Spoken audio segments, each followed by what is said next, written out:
Thank you guys for coming. A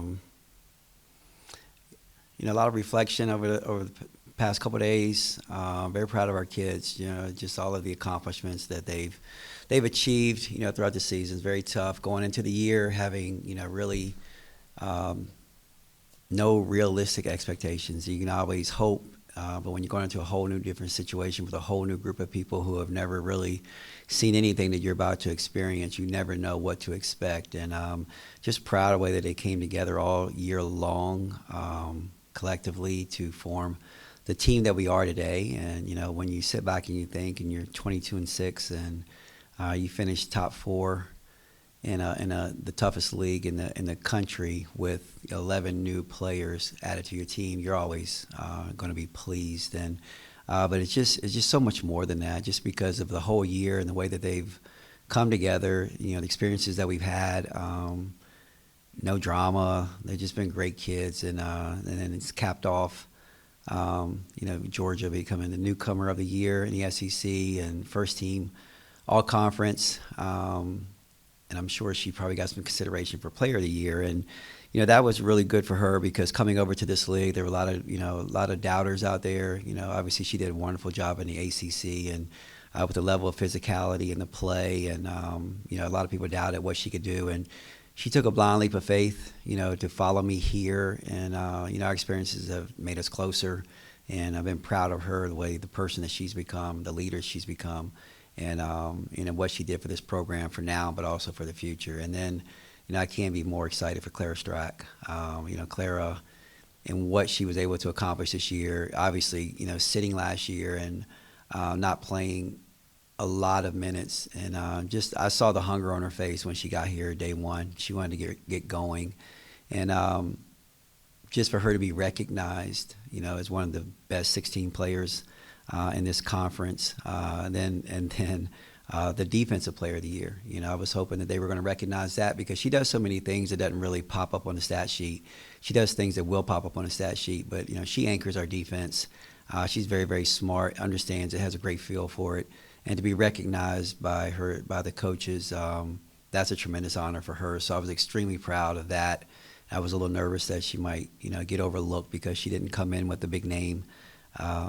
If I'm not mistaken, her and Georgia may be the only two that weren't McDonald's All-Americans on that list. I have to go back and look at it again, but just what they've been able to accomplish through a lot of grit, determination, hard work, and they didn't do it alone. Their teammates were exceptional all year long too. Coach, will you speak to the mental pressures of having to play a team for a second or maybe third time in a conference tournament? Yeah, I don't necessarily know if it's mental pressures. It's different. It used to be, when I first started coaching, we played in the CAA. It was a round robin. You played home and home, and then you might play them for a third time. And so it's just unusual for today's climate, because I think Georgia was the only team that we played twice this year. You kind of go off the experiences.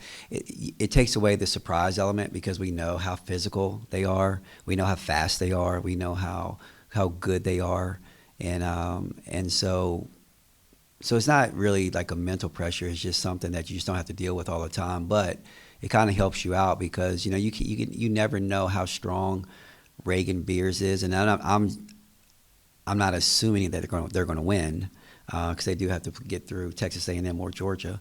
But if it is the case, you do know how strong Reagan Beers is. On film, you can't see it until you actually go through it. You can't see how good they are until you get there. So I think it's more or less, okay, we have a good feel for them. They're probably saying the same thing, because it won't be the first time they see Georgia. So it's not a mental pressure. It's just something that's just kind of unique for this time of the year, or this day and age, so to speak. Ken, when you talk about what Georgia did this season, but also did for the future, what do you mean exactly by that? What do you think she's done for the future? Well, what she's done this year, and she's come in and she's led our team perfectly. She's like my little translator. What I say on the court, she can take it into the locker room and say, hey, this is what he really means.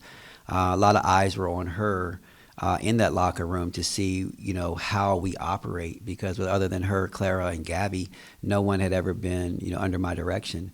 And so watching her, probably leaning on her, playing off of her energy. I had a scout talk to me the other day, and they said that it's remarkable because she never gets too high, she never gets too low, she never gets flustered. You never see her mad out there. She always looks like she's having a good time, and that resonates through the team. And it kind of, they take on the persona, the personality of the point guard. And I've told her that since day one when she walked into my program. And then what she's done for the future is, she's made Kentucky women's basketball cool. With the recognition that she has, so many people know her. We go through the line to South Carolina at the South Carolina game, and she knows all of those kids because of their experiences, because she's been elevated to go to the same camps in the summer times, the Nike camps, the Kelsey Plum camps that they all go to. And so they got to see her, they got to recognize her and her greatness, and then, recruits do the same thing. I get calls all the time where people, want to be the next Georgia Amore or Georgia. And so she's really put us on the map, and, and it gives us an opportunity and a credibility.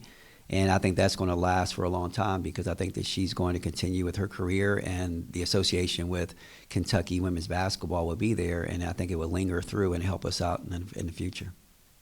Coach, we know you're super intense. Has your practices, film sessions, team meetings, has it, increased now that this SEC tournament's going on? No, I mean, we still workmanlike. Kids will come in, watch film, and that's something that we do a lot.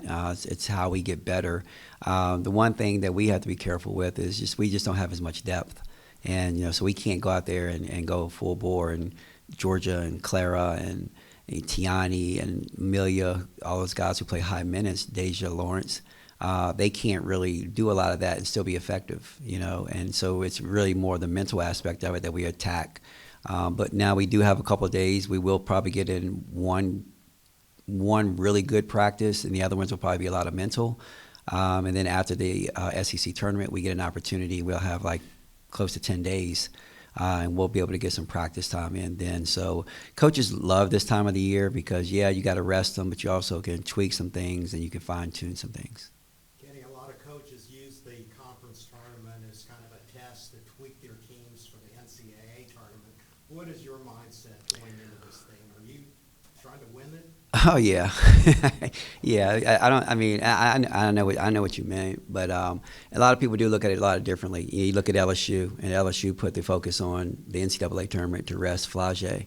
We look at it as, okay, we went through the gauntlet, and we felt like here or there, other than the Texas game, I felt like we were in every game, and we had an opportunity. The Texas game was kind of weird, just because Clara Strack didn't really play in that game. She was in foul trouble. Tiani was in foul trouble. So we really don't know exactly if we, what we can do against them if we have our full complement of players. But we're going to take them one game at a time, to be very honest with you. One game at a time, and we feel like if we can do that, then we can focus and we can give ourselves a chance to win. Obviously our first round opponent, whoever it is, we've beaten them already. And so we know we can do that. Our second round opponent, is probably a team that, we play close enough that we feel like we can win. So, and any time, and the more we win, the better our seeding is going to be. So yes, you want to win an SEC championship, but you also want to position yourself the best you can for the NCAA tournament. Someone texted me and they said, "Do you think you can get a 2 seed?" And I'm like, "Oh, I never really thought about it, but I guess if you win the SEC tournament, you probably will get a 2 seed." And so we feel like we have a chance. So we're definitely going down there, to put our best foot forward. And if we do that, we think we give ourselves a chance to win. But the main thing is you want to get better and you want to come out unscathed so you can be ready. And I've had opportunities and I've had experiences. I think when I coach, as long as I've coached, you're going to have all kinds of experiences. And we've had some where we came out of the conference tournament banged up, and it really affected the way that we played in the NCAA tournament. So you do hope that you come out unscathed, but we're going down to win it.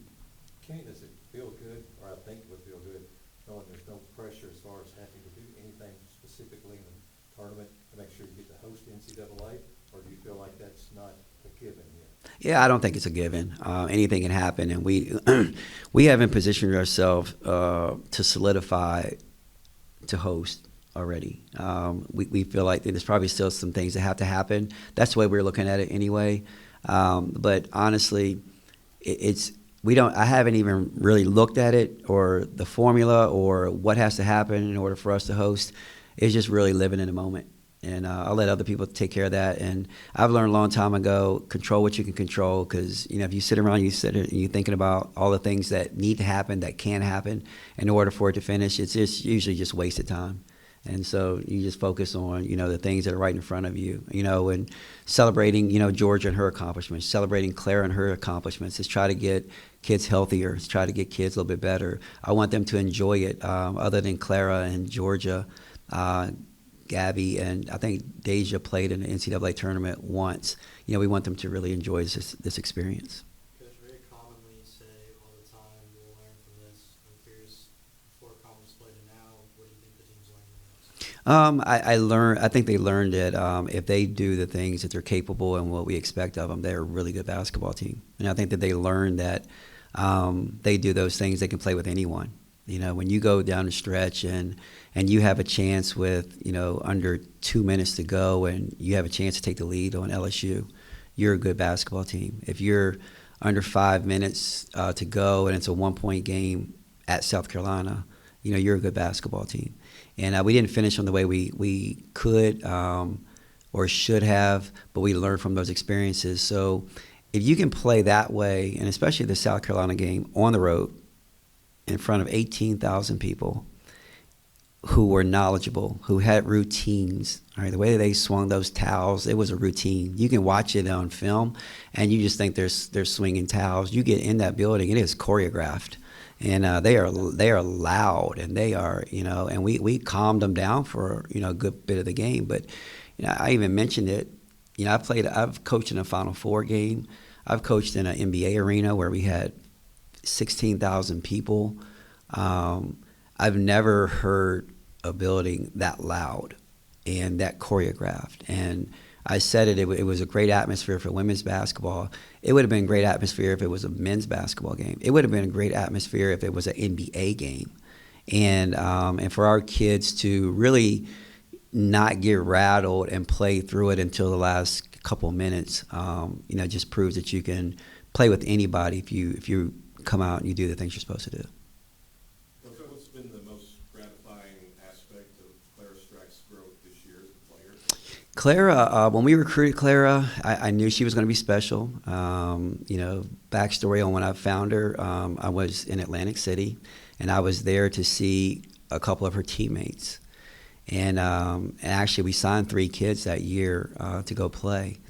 And I asked my assistant coach, I said, who's the tall kid?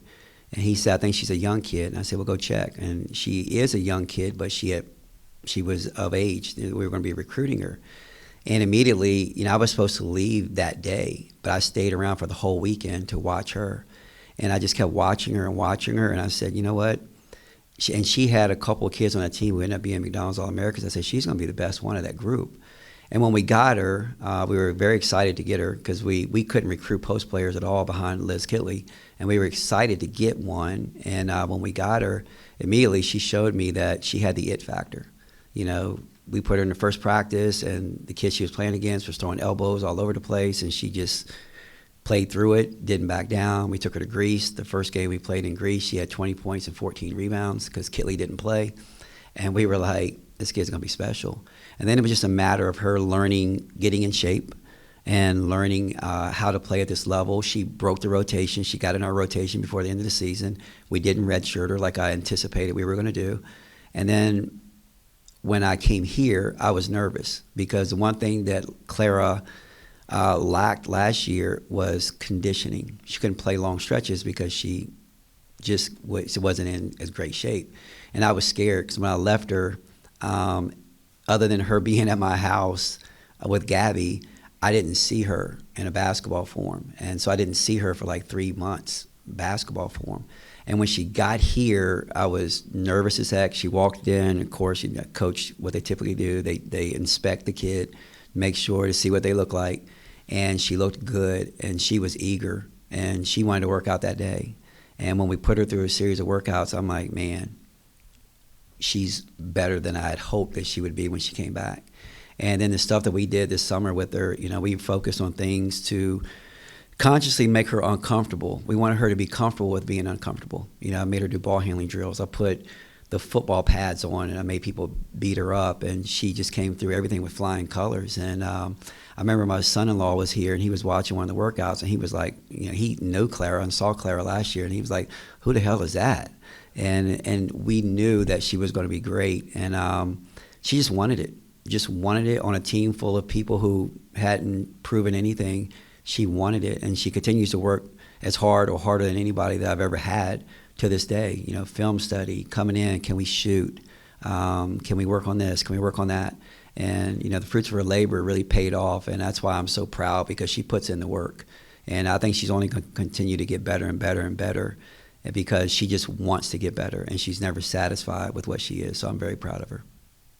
Is she fully healthy right now? You mentioned she had some issues before the South Carolina. Yeah, I don't know if any of them are going to be fully healthy right now, but she took, I don't know when or what, but she took a knee or something, and it was her thigh, and she was limping around, and honestly and you know, I thought about this because last year we had everything sewn up at Virginia Tech, and we were the 1 seed, and we played that last game, and that's when Kitley got hurt. And so it's always in my head. We couldn't do any better or any worse. And so I'm like, okay, maybe we're going to rest Georgia. Clara got banged up. I'm like, maybe we'll rest them. And I looked at both of them, and I'm like, how you guys feel? And Clara's limping over. She said, I'm good. And I'm like, she's like the toughest kid I've ever seen. And I just kind of waited until the morning to see how she walked around at breakfast. And she looked okay, and she went out there, and she was fine. So we'll probably give her another day or so rest. But her and Georgia both are two of the toughest kids I've ever seen in my life. And they were not going to sit that game out, and they wanted to play. And it was good for them because it was tremendous atmosphere, and they both proved who they are. We've got time for one, maybe two more. Coach, what are you expecting from a semi-neutral but very action-packed environment at Bon Secours? It's the first time the team's faced that kind of dynamic this season. Where? In Greenville. Oh, okay. All right, everything's new. And we're excited, and obviously, there's been a lot of attention on that tournament in the last couple of years, some good, some bad. But we know the intensity. The people who are going to be in the building. You know that there's going to be, you got Rebecca Lobo, Ryan Russo, and Holly Rowe there. They were never at the ACC tournament, so it's going to be pretty big time, and you're excited about it. But when you have that collection of talent and groups and high-level teams, I think we have like 5 out of the top 12 ranked teams in the country in one building. It's going to have that NCAA type feel, and it's going to be a lot of intensity. So, I think I said it before, stacked. The SEC is stacked, and we're just glad that we're part of the stack. And we're going to go in and do our best. But it's exciting to be a part of it. Exciting to be a part of it with an opportunity to win and advance. Final question? Coach, you talked about you all not having as much depth earlier, but at the same time, you all done that all year, playing without as much depth. How much confidence does that give you game in and game out, and moving forward that you may not have as much depth as some of these other teams have, but 22-6 without that depth? Man, it's very articulately said, and it's so funny because it's kind of what I said at the South Carolina game, and for some reason, a lot of people took it the wrong way. And basically what I said was, I'm proud of our kids and their resiliency, and they've gone out and they fought, and our starters had to play a little bit more in order for us to be successful. Our bench is coming along. We have two of my top 7 are freshmen, and their development has had to come quicker than we anticipated. But nonetheless, that they're all eager, and I'm very proud of them. Very proud of all the kids and what they've been able to accomplish and what they had to endure this year in order for us to be successful. And they've all done it with a smile on their face. And I would love to be able to rest Georgia some more, or Clara some more, or Amelia. Tiani gets enough because she gets in foul trouble sometimes, but I would love to be able to get them some additional rest. But we also, doing what we've done, we've come away 22-6, and so I'm very, very proud of that and what they've been able to do. And I've been saying it for a long time, and you guys are going to be excited next year when you watch Jordan Obi, and then you'll be able to say, man, if they had Jordan Obi, what would they have been this year? And that's kind of the way we feel. But at the same time, I'm extremely proud and excited for what the kids have done this year, and it just only amplifies what Georgia's leadership means to us. It amplifies, Deja Lawrence's heart, and Deja doesn't feel good every day, but she goes out there and she plays 35 minutes against one of the best teams in the country, and so everything that's happened this year, I think, is going to make us stronger, and I'm excited for what they were able to accomplish, and they deserve it. They deserve it because no group that I've had has been more well-behaved and hardworking than this group right here, and that's why I'm very proud of them. Cool. Thank you all. Wise, I've learned so many valuable off-court lessons as well as on-court. So it's only, due to the time I've spent here. Having gone through this league now once, what's your impression of the SEC? It's tough, and I'm glad body-wise I had a year of it because it's physical. It breeds success. You look at the successful teams that have good runs. A lot of them do come from the SEC. But you know what? It's getting me ready for what I have endeavors for future-wise. Playing against physicality like that is something that I'm never not going to face again. Like that's always going to be the case. So I'm glad I got a little bit of a taste of it this year. Well, the immediate future will be Greenville. Mm-hmm. So does that give you confidence having seen all these teams before? Oh, yeah. I mean, it always helps when you know how a team plays. Every single game this year, I had no idea what they were going to do, what their personality is, what their tendencies are, what they're going to do. For me on a ball screen, had no idea. And obviously, there's still time to change before the tournament, but just to have some type of familiarity with the personnel, the players, that helps so much. Getting that double bye, what does that mean? It's huge, not many people. There's 4 teams get a double bye. It gives you rest and makes sure that the people you play before are already fatigued. But then you hit the semifinals and it's even playing ground. So the semis, right? Second round. Then it's from there. It's it's the tournament. It's tournament time. Anything can happen, and you want to factor in, fatigue, playing each other already. Like it comes down to the nitty gritty stuff. Just the points that you can get. It's not always going to be pretty, but you'd rather win ugly than lose pretty. Have you ever heard the term house money? Playing with house money. It means like you have nothing to lose at this point. Yeah. Mm-hmm. Can you all go in and play loose and free and realize you're probably still going to make the NCAA tournament? Yeah, absolutely. I mean, you always want to go in and give it your best shot, but as you said, that's what they say. It's March Madness for a reason. Anything can happen as long as you just go out and have a good crack at it. Like, I've been to a Final Four, and the way that thing shaped up during that pathway for us, things work out in its favor. As long as you take advantage of it, you'll be fine. This is kind of your team. Is that something that you're going to impart on the other girls? Is that I've played in a Final Four before. This is what we have to do. Yeah, I mean, you can always say that you've done this and you've done that, and this is what I've learned. But until you're in the moment, your words can only do so much. So I guess it's just going to be an experience for all of us. But we have a mature group, and I think what we've been through this year alone has kind of primed us to be in these positions. Kind of what he's talking about, like doing the little things, like always being ready, setting up your cuts, things like that. So. Yeah. Just have you all had a moment to take in the season, finishing 22-6? A little bit, I think, but I think we're also we've got our heads turned to the SEC tournament, and then obviously beyond that, the NCAA tournament. So I think we're just really excited for that, and we're really excited to start preparing for that. There was a point in the South Carolina game where it seemed like you just took over. You were in the zone. Mm-hmm. Is it true that you almost thought about not playing in that game, or was that never a consideration? I mean, personally, I always want to play, so I think that's my mindset with things. I was a little banged up, but I think nothing that I couldn't obviously get through, but yeah. And are you fully healthy now? Yeah, I'm good, yeah. Okay. How excited are you just to get to the tournament portion of the season? I'm super excited. I mean, I've only done it once before last year. It was super fun, super exciting, so I'm excited to do it again. This SEC Defensive Player of the Year award, how validating is that for you? Because we see how valuable you are on that end. Mm-hmm. We watch you every day, but a lot of other people around the country may not be aware of that. Yeah. How great is that to be recognized for that? Yeah, I mean, it's super exciting. I think it's always exciting, always an achievement when someone validates the things that you do and the things that you've been working for. So. Yeah, Coach Brooks just spent probably 10 minutes bragging about you in there. He described you as having the it factor. Yeah. Can you explain to me what that is? I never played the game. What is the it factor? I mean, by that I think he'd probably just mean like my like want to like be better, my want to like get better. So I think that's a lot of it what he's really talking about.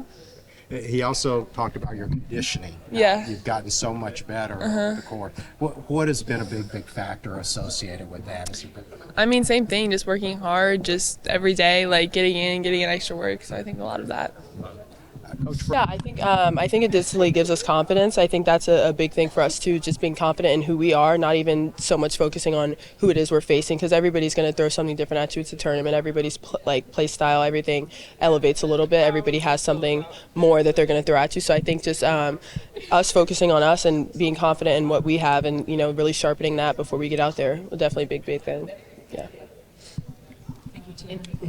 Any personal things that you just want to get out of the postseason? Maybe something you didn't capitalize on in the regular season that you're really trying to be better at going into tournament time? I think for sure just staying out of foul trouble, I think that's a big thing for me. Obviously, I've had a few games where it hasn't been the best, but I think going to the tournament, just knowing that, games get a little closer, everything gets a little, everything means more, so just being on the floor is important, and knowing my teammates have my back and knowing I have their back, everybody's going to be more aggressive and step up. So I think just staying on the court, not being in foul trouble. You might have repeated this question, but that game against South Carolina shows you guys can compete with the best of the best. Just a few little mistakes down the stretch you capitalize on, you guys could hang in there. Did that give you guys a little confidence knowing that this is a team that you potentially could face here in a couple days? Absolutely. I think from the beginning, Coach Brooks has been telling us that we are the best of the best, and there's things that when we do the things that we know we can do when we come out confidently, that is when we really can be at our best. So I think that just showed us that we can compete with the best of the best. We are part of the best of the best. So I think that'll be definitely, it gave us a lot of confidence, but it also just really just showed us it just instilled what we already knew. Yeah. Thanks. Thank you. Yeah.